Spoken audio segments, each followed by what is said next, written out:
चैतन्य गौशाला ट्रस्ट चिंचवड़ पुणे के द्वारा द्वादश ज्योतिर्लिंगों में श्री राम कथा संकल्प के अंतर्गत नवम पुष्प श्री राम कथा मानस मुक्ति का आयोजन रुद्राक्ष कन्वेंशन सेंटर सिगरा वाराणसी में आयोजित किया गया।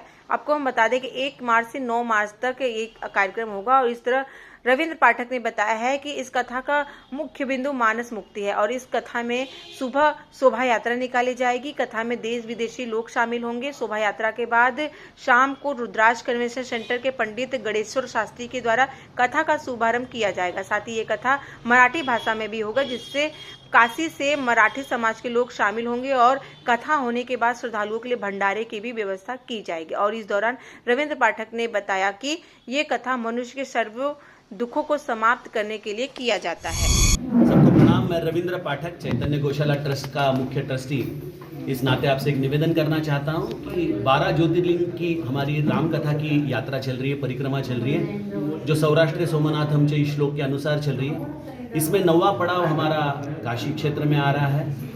चूँकि काशी यह विश्व में मुक्ति की भूमि इस प्रकार से मानी जाती है, इसलिए इस कथा का केंद्र बिंदु विषय मुक्ति है, मानस मुक्ति। इस रामचरितमानस की भूमिका को हम 9 दिन उजागर करने जा रहे हैं। इस कथा में कल सुबह 8:30 बजे शोभा यात्रा निकलेगी, जिसमें संतों का आगमन होगा और हाथी के ऊपर हमारे सद्गुरु श्री ब्रह्म चैतन्य महाराज, जो अभी देह में नहीं है, उनके विग्रह का प्रतिष्ठापन किया जाएगा और जिसमें महाराष्ट्र और देश विदेश से आए हुए करीबन 1200 श्रद्धालु हैं जो इस कथा में शरीक होने जा रहे हैं। तो उनका भी उस शोभा यात्रा में समापन होगा। शोभा यात्रा निगम परिसर में निकलेगी और फिर 10:30-11 बजे तक शोभा यात्रा होने के बाद सुबह शाम 5:30 बजे आदरणीय गणेश्वर शास्त्री द्रविड़ जी के हाथों से इस कथा का शुभारंभ होगा। ये कथा रुद्राक्ष इंटरनेशनल कन्वेंशन सेंटर में होने जा रही है, जो एक बहुत ही बेहतरीन जगह है। भीड़ होगी? कहाँ से लोग आ रहे हैं? महाराष्ट्र, गुजरात और कर्नाटक से ज़्यादातर लोग आ रहे हैं और यूरोप और अमेरिका और कुछ गल्फ से भी लोग आ रहे हैं। किस भाषा में आपकी कथा होगी? ये कथा ज़्यादातर मराठी भाषिक आ रहे हैं, तो ये कथा मराठी में होने वाली है और काशी के भी स्थानिक मराठी लोग इसमें सहभाग लेने वाले हैं। क्या ट्रांसलेटर भी रहेंगे इसमें? ट्रांसलेटर की अभी तक तो कोई ये नहीं की है, लेकिन हम आपको टेक्स्ट मैटर बना के दे सकते हैं आपके प्रेस के लिए हर दिन का, जो हिंदी में हो। गुरुजी, कितने दिन का है ये कथा? ये कथा 1 से 9 तारीख को चलेगी। सुबह शाम कथा रहेगी। सुबह 9:30 बजे सुबह का सत्र रहेगा और शाम को 5:30 बजे शाम का सत्र रहेगा।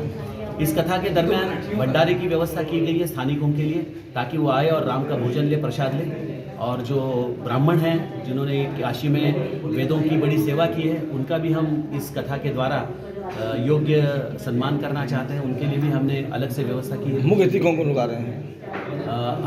इसमें सम्मानीय लोग में गणेश्वर शास्त्री द्रविड़ है, हमारे हनुमान जी मंदिर के महंत जी आ रहे हैं। हमने CEO को भी आमंत्रित किया, लेकिन वो कल यहाँ पे नहीं है, इसलिए वो बोले मैं सोमवार को आ जाऊँगा। महापौर जी आ रहे हैं। गुरुजी, सबसे बड़ी बात है, बहुत सी कथाएं, कृष्ण लीला, राम लीला, बहुत सी कथाएं सुनी है। मानस मुक्ति कथा ये क्या है? मानस मुक्ति यह कथा जो है वो हमारे समस्त दुखों को समाप्त करने वाली कथा है, क्योंकि मनुष्य मुक्ति और मृत्यु को एक ही वाक्य में समझ लेता है, लेकिन मृत्यु ये कोई हमारे दुख की समाप्ति नहीं होती। केवल मोक्ष या मुक्ति ही हमारे दुखों की समाप्ति कर सकती है। और ये मुक्ति किस तरह से प्राप्त की जाए, संतों ने किस तरह से प्राप्त की है।